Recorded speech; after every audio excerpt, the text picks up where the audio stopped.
et de 6. Maïwenn poursuit son chemin de cinéaste en poussant toujours plus loin son talent pour la mise en scène. Quel chemin parcouru depuis Pardonnez-moi. Sorti en 2004, exercice d'auto-analyse sauvage tourné avec les moyens du bord.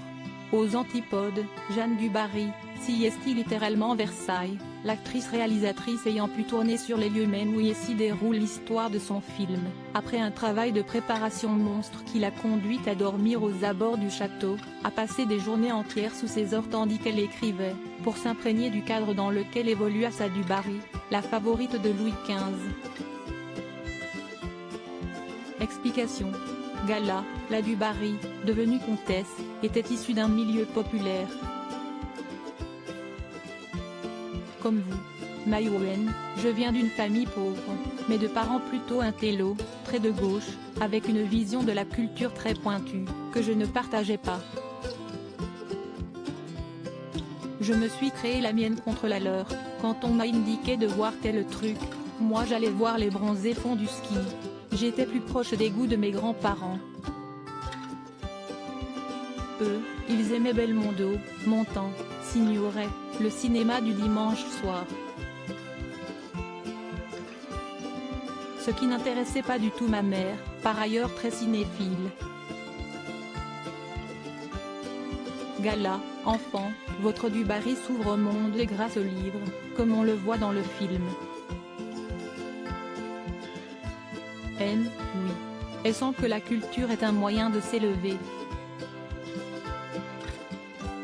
Comme moi, qui avait aussi quitté l'école très tôt. Et de livre en livre, elle découvre la littérature libertine. Elle sera même chassée d'un coup à cause de ça. Gala, dans Libertine, il y a liberté. Et elle y accède à travers son goût pour l'érotisme, si estivrerait.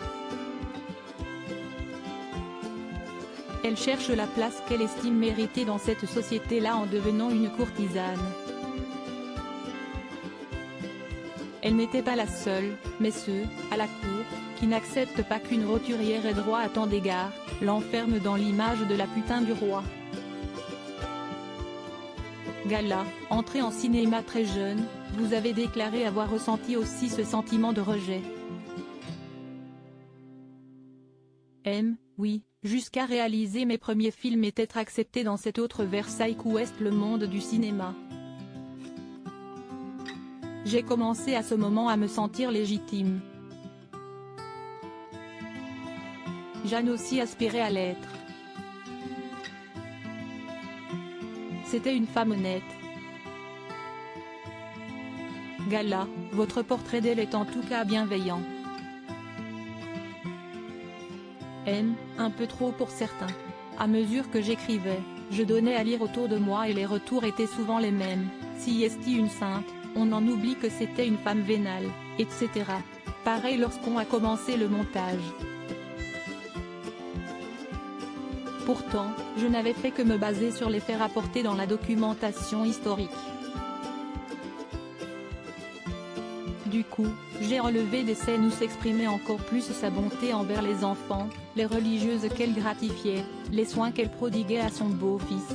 Gala, votre fils, Diego Lefeur, apparaît dans le film sous les traits d'un tout jeune Louis XVI.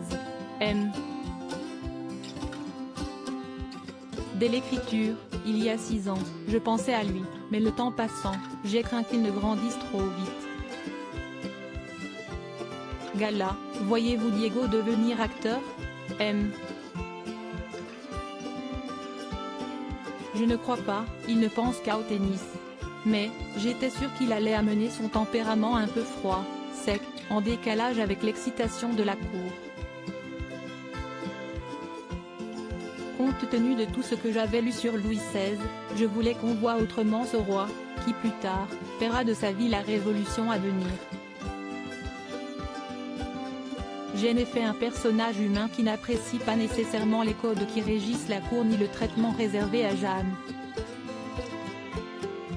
Gala, en 2015 vous aviez réalisé Mon roi, l'histoire d'une femme qui cherchait à se défaire de l'emprise d'un homme manipulateur.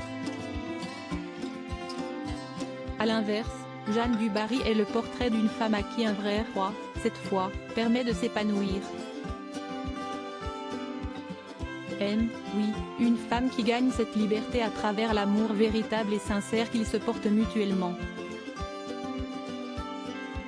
Une histoire vraie, je précise.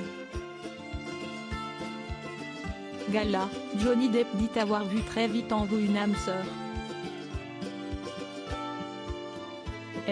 J'ai été très surprise, car nous avons passé très peu de temps tous les deux seuls pour qu'il prononce des mots aussi flatteurs. On n'a jamais dîné, mais on a quelquefois bu des coups, on parlait de tout. En tout cas, j'ai compris très vite que c'était quelqu'un d'intuitif, d'animal. Vraiment pas comme les autres. Gala, on a évoqué une gestion complexe sur le plateau. Ce fut le cas, les génies sont comme ça. Et j'ai rencontré Fanny Ardant, Vincent Cassel.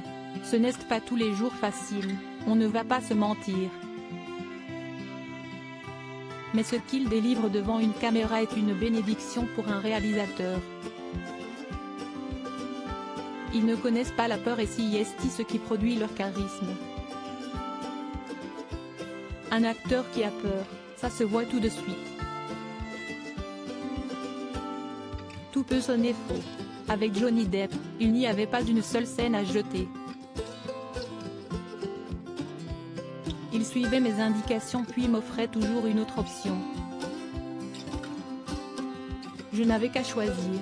Gala, il y a quelque chose de Marlon Brando chez lui. Ils étaient amis, il l'a beaucoup influencé et ne s'en cache pas. Il nous a régalé d'une imitation inouïe, la voix de Brando, son regard, sa gestuelle. Il nous a fait hurler de rire. Gala, comment s'est-il préparé? En lisant des livres sur Louis XV qui m'avaient échappé, en écoutant des podcasts. Il m'a fallu préciser que je n'envisageais pas une œuvre historique, puis il s'est attaché aux petits détails qui faisaient le quotidien d'un roi. Gala, que représentait Johnny Depp dans votre imaginaire? J'ai eu un choc émotionnel l'année de la sortie de Cry Baby, je ne sais plus quand, 1991, note de la rédaction. Je l'ai vu au moins 4 fois. Ensuite je suis allé acheter la B. Oh, ce qui représentait quelque chose puisque j'y ai laissé mon argent de poche. Je connaissais toutes les chansons, j'étais malade de ce film. À l'époque, je n'aurais pas cru celui qui m'aurait dit tu vois, ce mec dont tu es raide dingue, tu vas le diriger un jour au cinéma. La vie réserve de belles surprises parfois. Cet article est à retrouver dans le Gala N° 1562, disponible dans les kiosques ce jeudi 18 mai 2023. Crédit photo, @Yves Botalico.